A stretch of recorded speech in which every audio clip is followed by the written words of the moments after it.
नमस्कार, महाभारत देख रहे हैं आप। मैं हूं आपके साथ अनामिका पांडे। एक तरफ देश के प्रधानमंत्री नरेंद्र मोदी सबका साथ सबका विकास की बात करते हैं, तो वहीं दूसरी ओर एक नया गठबंधन बनकर तैयार हो गया है जो सनातन को खत्म करने की बात कह रहा है। ये बात सनातन के अपमान से बहुत आगे निकल चुकी है। सनातन को खत्म कर देंगे, नरसंहार कर देंगे, ऐसे शब्दों का इस्तेमाल तमिलनाडु में किया गया है। एक तरफ तो देश के बड़े नेता अपने गठबंधन यानी INDIA को मजबूत करने के लिए कहीं की ईंट कहीं का रोड़ा जोड़कर अपना कुनबा मजबूत करने की जुगत में देश के कोने कोने में बैठक कर रहे हैं, तो वहीं दूसरी ओर इसी कुनबे के कुछ चेहरे सनातन को तोड़ने, खत्म करने, मिटा देने की धमकी दे रहे हैं। ये वो चेहरे हैं जो 9 साल पहले तो सत्ता में थे, लेकिन सत्ता जाते ही ये वोट की राजनीति में इतने बेसुध हो गए हैं कि सनातन के समूल नाश की बात करने लगे हैं। आज महाभारत में सवाल यही कि क्या सनातनियों को खुले मन से सीधे ललकारा जा रहा है? क्या विपक्ष की मुंबई की बैठक में सनातन विरोधी एजेंडा सेट किया गया है? क्या हिंदू सनातनी इनके टारगेट पर हैं जिनको ये खत्म करने की बात कह रहे हैं? क्योंकि अब ये लड़ाई एक कदम आगे निकल चुकी है।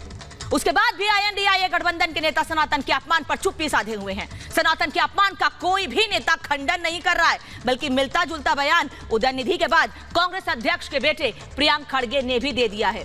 तो क्या ये हिंदू धर्म को टारगेट करके गठबंधन के ये नेता 2024 में जीत का सपना देख रहे हैं? और क्या INDIA गठबंधन के बहुत बड़े धड़े के सामने उदयनिधि के बयान के बाद धर्म संकट खड़ा हो गया है? हालांकि किसी ने अभी तक इस पर कोई बयान नहीं दिया है। और सवाल यही हम पूछ रहे हैं कि एक तरफ आप बंद कमरों में बैठकें करते हैं, देश के विकास की बात करते हैं और कहते हैं हम देश को साथ जोड़कर चलने के लिए एक गठबंधन हमने बनाया है, लेकिन क्या ये गठबंधन एक धर्म विरोधी है? क्योंकि इसी गठबंधन के किसी भी नेता का कोई भी बयान सामने नहीं आया है।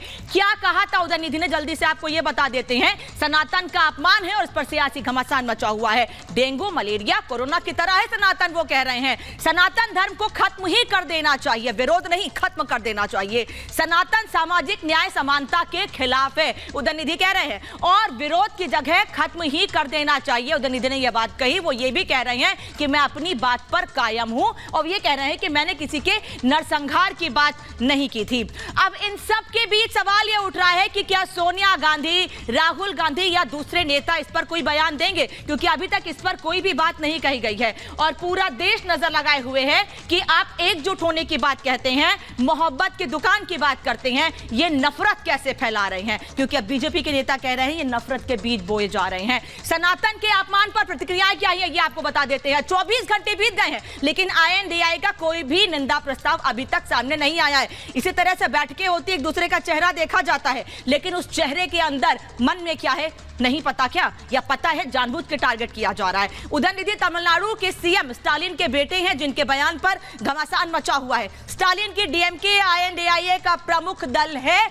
और इसीलिए बैठकों में लगातार शामिल रहे हैं। बीजेपी ने हिंदुओं के नरसंहार का आह्वान इसे बताया है और साथ ही इसका विरोध भी किया जा रहा है। देश भर से साधु संतों की कड़ी प्रतिक्रियाएं भी सामने आई हैं और बार बार एक ही सवाल पूछ रहे हैं, सनातन को खत्म करेंगे तो कैसे जीतेंगे? इसके बावजूद INDIA का अभी तक कोई भी खंडन इस पर नहीं आया है। उदयनिधि पर दिल्ली में अब FIR भी दर्ज हो गई है। वहीं प्रियंक खड़गे के बयान पर भी अब घमासान मच गया है। प्रियंक खड़गे कह रहे हैं कि अगर आप सबको साथ लेकर नहीं चल सकते हैं तो आप एक बीमारी है, यानी सनातन के लिए ऐसे शब्दों का इस्तेमाल कर रहे हैं। और उन्हीं के इस बयान पर नाराजगी ऐसी बढ़ती जा रही है, नाराजगी ऐसी बढ़ती जा रही है कि लगातार एक के बाद एक नेता यही कह रहे हैं कि कुछ तो बोलिए, कि सांप सूंघ गया है इस बयान के बाद। वहीं कांग्रेस भी उसी राह पर चल पड़ी है। एक तरफ उम्मीद थी कि शायद कोई रिएक्शन आएगा, रिएक्शन नहीं आया है, बल्कि कांग्रेस भी उसी राह पर आगे बढ़ चुकी है। उदयनिधि के समर्थन में मल्लिकार्जुन के खड़गे प्रियंक खड़गे आ गए हैं। वो क्या कह रहे हैं बताते हैं आपको। प्रियंक खड़गे ये कह रहे हैं कि सनातन पर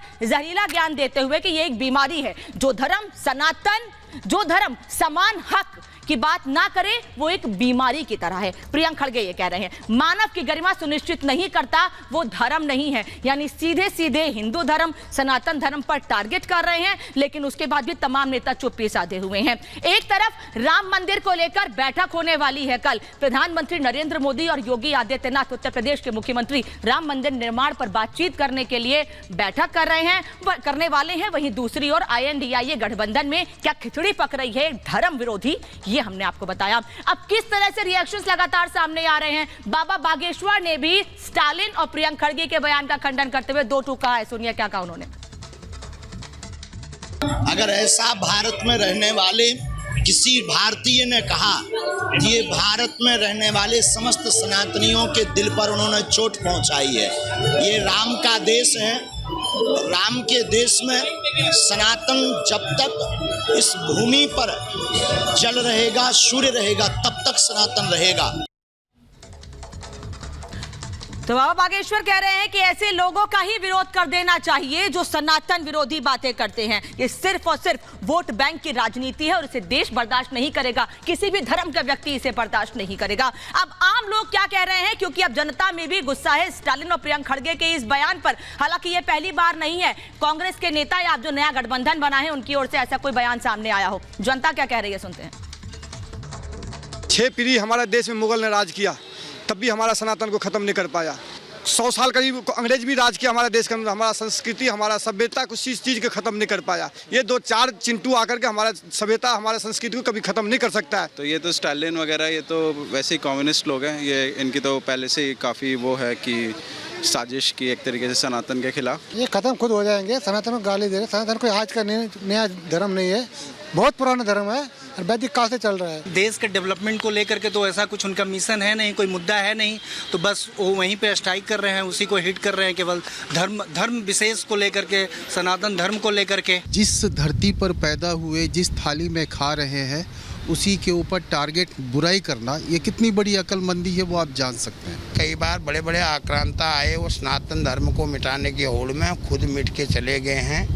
तो ये कौन से बहुत बड़े राजनेता हैं, ये भी मिट जाएंगे, बहुत जल्दी मिट जाएंगे। ये सारे लोगों का एजेंडा है। आपके पड़ोसी होगा कोई तो आपको तरक्की दिखा नहीं जाएगा। तो इंडिया का तरक्की हो रहा है तो कहीं ना कहीं तो फूट डालना पड़ेगा, कोई तो किसी को लगाना पड़ेगा कि कुछ करे उसके अगेंस्ट में, कुछ कहे उसके अगेंस्ट में, तो वो हो रहा है। राहुल गांधी को पूछो कि उनकी माँ कितनी पूजा करने के लिए जाती है और वो किस धर्म को बिलोंग करती है। क्या सनातन धर्म के लिए उनके यही विचार है क्या? इसी गठबंधन के नेता एक देश एक कानून का विरोध कर रहे हैं। इसी गठबंधन के नेता एक देश एक चुनाव का विरोध कर रहे हैं। एक देश एक एजुकेशन की बात करते हैं, लेकिन क्या ये गठबंधन के नेता सबको एक साथ लेकर चलने की कुव्वत रखते हैं? आज महाभारत में यही सवाल करेंगे।